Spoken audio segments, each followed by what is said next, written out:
Three things I want to talk to you guys today about: embellishment, immortalizing, and urban legend.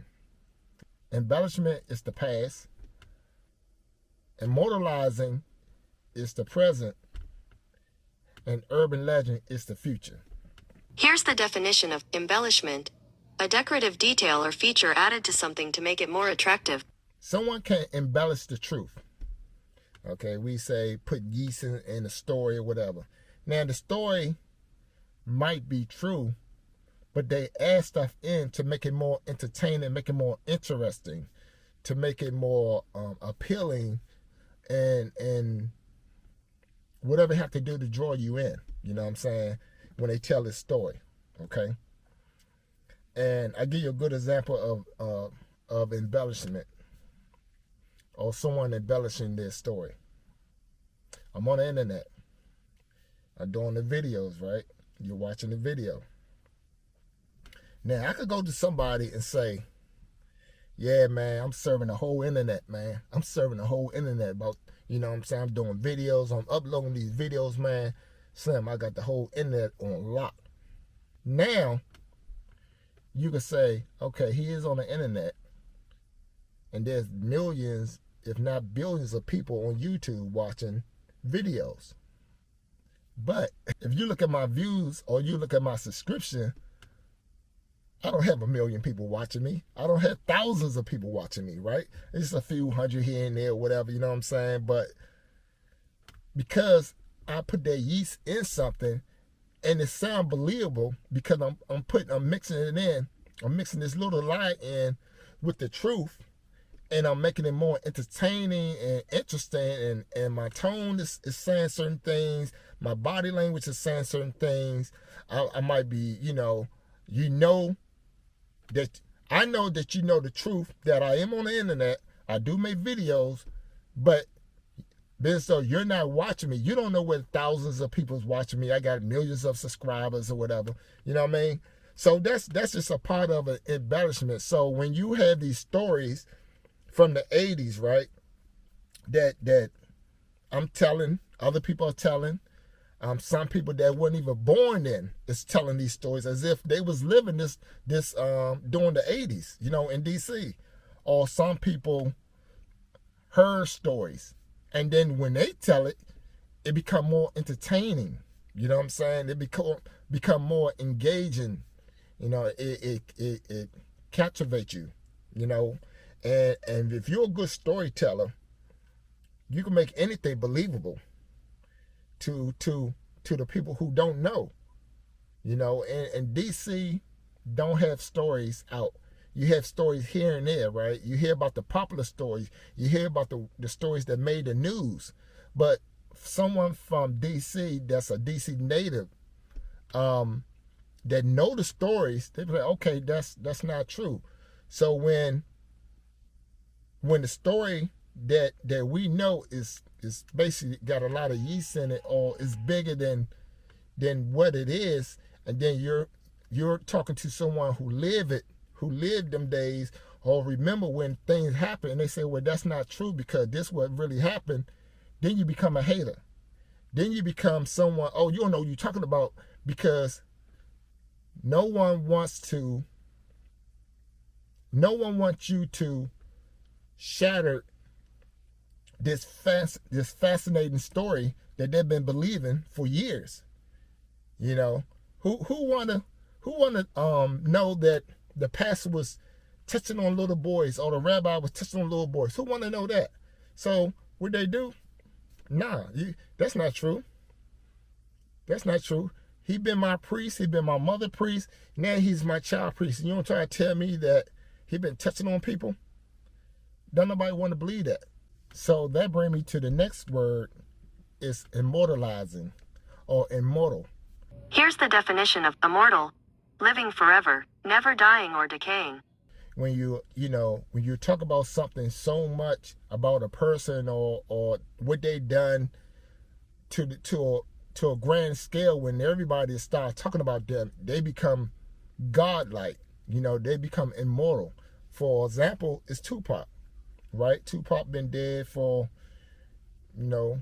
30 plus years or whatever, and we're still talking about him as if he's still around, and this was going on with Apple, right?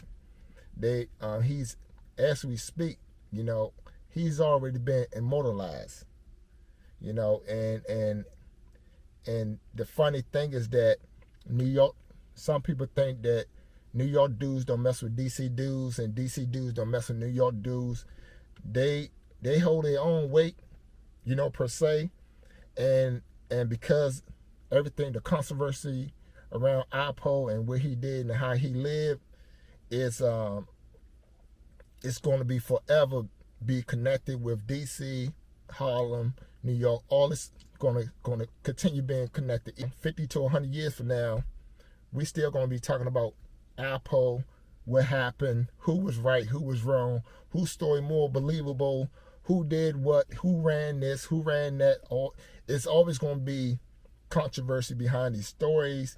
People are going to choose sides, and the more we speak about Apple, the more we speak about Kurt Brown, the more we speak about Rayful, the more we speak about Lil Pop, the more we speak about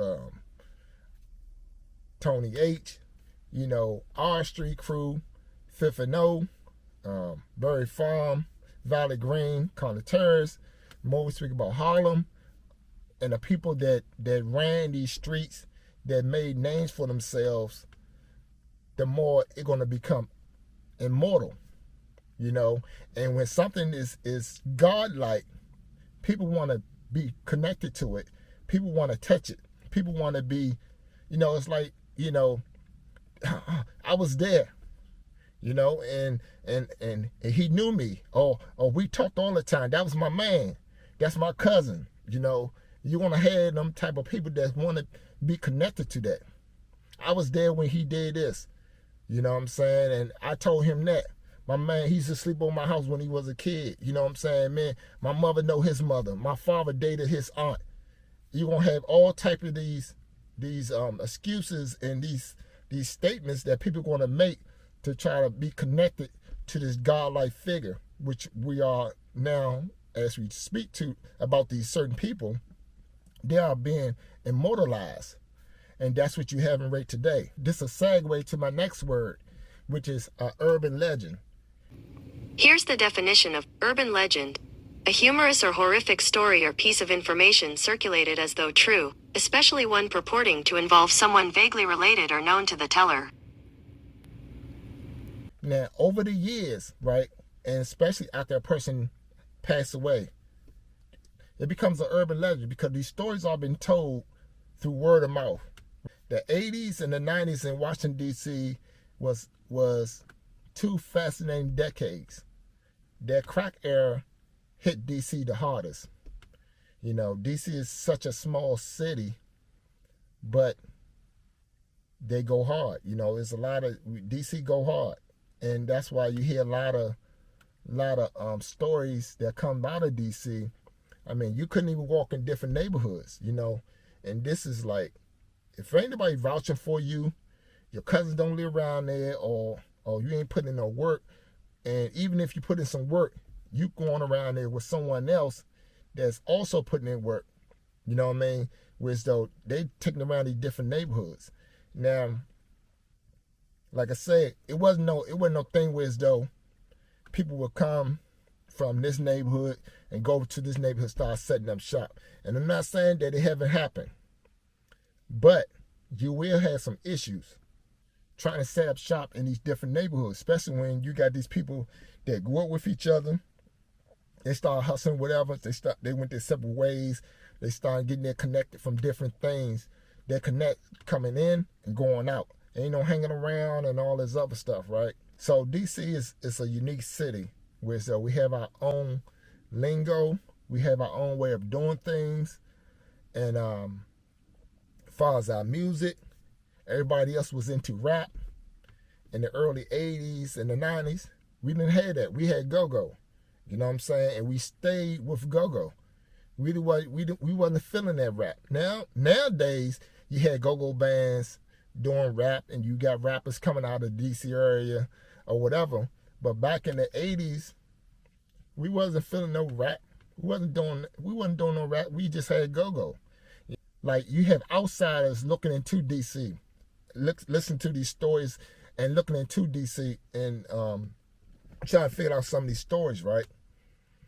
And so they hear certain things, but a lot of DC people is not talking about these stories. You know what I'm saying? It happened. Some of them moved on. They don't want to glorify their life. You know, they spend 20 years or more in prison. They don't want to go back to that. You know what I mean? They want to live their life the way that's when they was 20 years old. They realized they made that mistake. You know, they spend their early 20s, their 30s, their 40s. Now they 50-some years old. That happened 30-some years ago. They don't want to relive all that. So they leave it in the past, you know. But you have some people that's fascinated with the 80s and want to hear these stories, right? And they want to tell these stories. And then when someone who actually lived during them times, they say, nah, that's not true. That's not what happened. You call them a hater. So now a lot of DC people, this is just my opinion, they're not going to know how to handle the trolls or handle the negative feedback or the negative comments that they're going to get about their story. Because usually, you know, be honest with the DC dude, you know, they're going to, okay, you know, it's going to get the violence. So I can't touch you because you over there, you on the internet, you can be whoever you want on this internet. So therefore they say, you know, without going through all that and putting somebody else's family through, putting my family through this internet mess, I'm going to stay away from it. You know, you need thick skin to do what we're doing. That's everybody, whether I like you or not. Creating content, video content, and getting these stories and digging up these stories or whatever, it's hard to do. These people of these stories become immortal because we're constantly talking about them. We have our opinions about them. We have a negative and a positive opinion. I agree with this person. I don't agree with this person. Let me make a video about what this person, counter what this person is saying. New information coming up. You know what I'm saying? And some people are coming out the woodworks and talking about certain things. So as we continually speaking about these people, especially after they die, they become immortalized. They become godlike. And we want to hold on to their legacy. We want to hold on to their life. Then over time, things get lost in translation, right? Because it's been told over and over again. And now it's become, what was it like? You knew him? What was it like knowing this person? You know, and it's like, wow. Now it's a great campfire story. And that's what these city stories or the drug stories or the ghetto stories is becoming. Great campfire stories. It just so happened that the campfire is on the internet.